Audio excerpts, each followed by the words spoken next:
আজকে আমি খুব খুশি, একজন সহৃদয় ব্যক্তি আমাকে ফোন করে কালকে রাতে বলল যে কিছু খাবার বেঁচে গেছে এক বন্ধুর বিয়ে, তাই জন্য আমাকে নিয়ে আসতে অসহায় মানুষদেরকে দেওয়ার জন্য। তো আমি এখন যাচ্ছি, তো সবাই পাশে থাকবেন।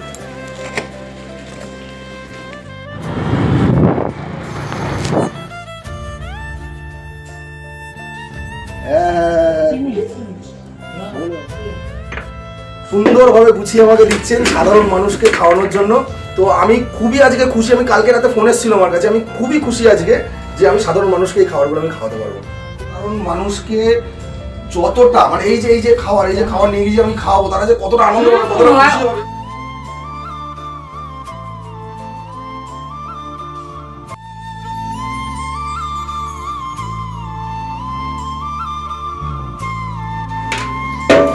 তো থ্যাংক ইউ সো মাচ।